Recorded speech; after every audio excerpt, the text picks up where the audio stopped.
Hello, friends, and welcome to Escaping the Mouse with your host, me, Breck Roll. All right, first off, today is Halloween for me, but when you're seeing this, this is going to come out on November 2nd. And on November 2nd is my dad's birthday.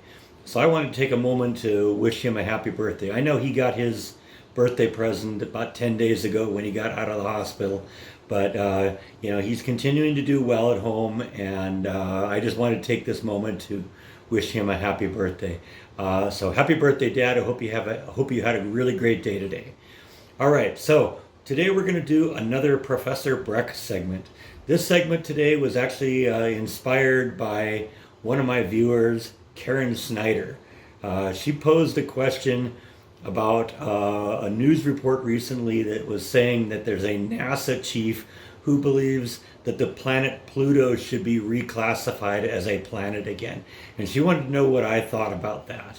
The truth is, I've been thinking about doing a video on why Pluto was demoted and why I agree with it being demoted. And so it was just really good timing that Karen came up with her comment today, and that it inspired me to do this video today. Turns out that there are a number of reasons why this happened. As we learn more and more about our solar system, we discover that there's a lot more variability in things than we originally thought. You know, Pluto was discovered about 100 years ago, and we just at that point thought it was just another planet out there. But as time has gone by, and as we've learned more about our solar system, we've discovered that there are a lot of differences that are more different than we originally thought. And those differences mean that sometimes we have to redefine things. This isn't even the first time that something was originally thought to be a planet and was demoted to something other than a planet. In between the orbits of Mars and Jupiter, there's an asteroid belt, and there's one asteroid in there called Ceres. And that is an asteroid that is so large that it has compressed itself into a sphere just like a planet. But later on, we discovered that it was just part of the asteroid belt, and so it got demoted many years ago into just an asteroid. It was a dwarf planet. There is a history for doing that. So let's talk about a little bit why Pluto is different and why it really did need to be demoted from being a planet. So before we get too deep into this, we have to have a little bit of understanding of how our solar system is set up. Our solar system consists of our local star, the Sun, and 8 planets: Mercury, Venus, Earth, Mars, Jupiter, Saturn, Uranus, and Neptune. And then, of course, we're going to talk about that 9th one called Pluto. So in order to understand that, let's talk a little bit about how far each of them is away from the Sun and what the length of their year is. Okay, now I don't have all that information memorized, so I have a little cue card here. So I got to turn on my nerd glasses, so bear with me here on this. Okay, closest planet to the Sun is called Mercury. It's about 36 million miles away from the Sun, and its year, the time it takes to orbit the Sun once, is about 88 of our days. So if you live on Mercury, besides the fact that you're going to have a horrible sunburn, you're going to be about 4 times as old as you are right now, because it has about four years for every 1 Earth year. Next one is Venus. Venus is a planet that's actually very similar in size to the Earth. It's 67 million miles away from the Sun, and it has a year of 224 days. So it's about 2/3 of an Earth year. Next, of course, we have our own planet, the Earth. It's 93 million miles away from the Sun, and it has a 365 days, 365 and a quarter days equal 1 year. Next after that is Mars. It is 142 million miles from the Sun and has a year of about 1.8 Earth years. After that is Jupiter. Jupiter is 484 million miles from the Sun, and its year is 11.86 Earth years. Next is Saturn. It's 887 million miles away, and it has a year of 29.9, almost 30 Earth years. Then is Uranus. It's 1,783,000,000 miles away from the sun, and its year is about 84 years long. After that is Neptune. Neptune is 2,799,000,000 miles from the sun and has a year of 165 Earth years. And then we get to Pluto. Pluto is 3,666,000,000 miles from the sun, and on average, because that's one of the things that makes Pluto a little different, but we'll talk about that later. And its year is 248 Earth years. So as I mentioned, as we learned more and more about our solar system, we discovered that there were a lot of differences. Some of the differences are that it isn't just planets and moons and stars out there. There are asteroid belts, and there's something called a Kuiper belt.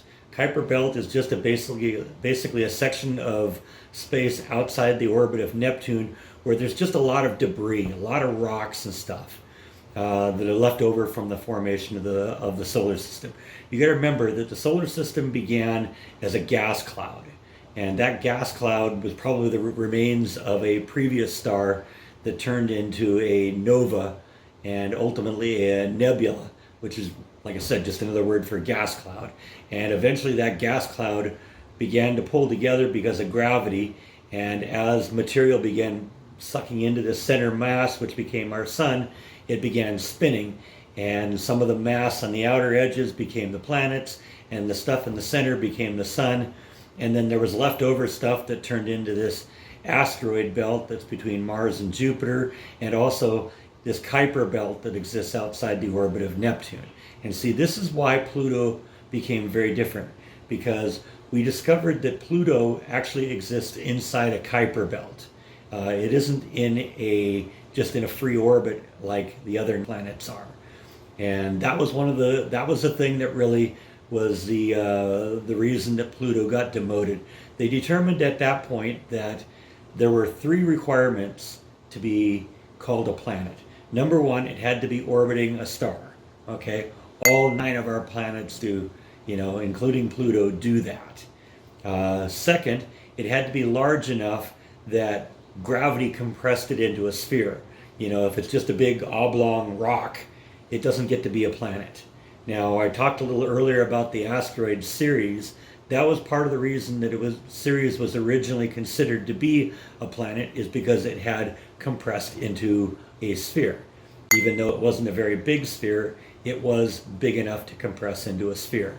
But it broke the third rule, and the third rule is that it has to have enough gravitational force where it's pulled all of the loose debris around it into it, so that it's cleared out its orbital path of all loose debris, or most loose debris. And all 8 of the inner planets, Mercury, Venus, Earth, Mars, Jupiter, Saturn, Uranus, and Neptune, have done that. But since Pluto still exists within the Kuiper belt, it lost its qualification, especially when we began looking closer and discovered that there were even larger Kuiper objects in the Kuiper belt than Pluto, and we decided you couldn't have basically 2 planets running in the same orbit.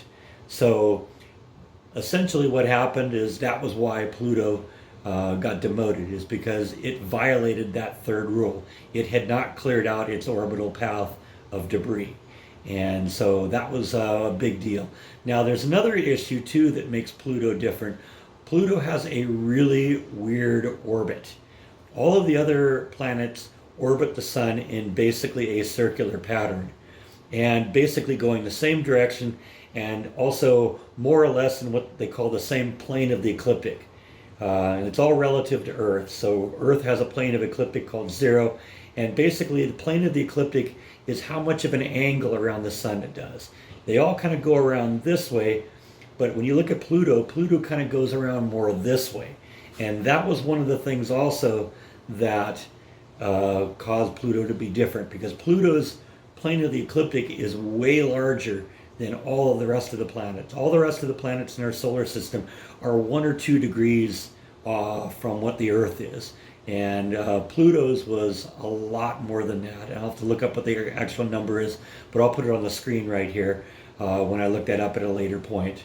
Also, Pluto's orbit is more oblong than the rest of the planets are. Like I said, most of the planets orbit circular. Pluto has a very egg-shaped orbit. In fact, about half of Pluto's orbit, it actually passes inside the orbit of Neptune. So it actually crosses, and half of its orbit is inside the orbit of Neptune, and half of its orbit is outside the orbit of Neptune. That also made Pluto an unusual thing, but that doesn't demote it to dwarf planet status. The fact that it didn't clear out its orbital path did. I hope that helped explain a little bit, and also explain why it is that I do believe that Pluto should remain to be called a dwarf planet. So I hope you found that educational and informative. I still kind of agree that Pluto should remain a dwarf planet and not be an actual planet, because it is different, and it's different enough that we need to consider it something else. So that's all I have today. Thank you as always for watching. I hope you found this educational, and I will see you next time on Escaping the Mouse. Good night.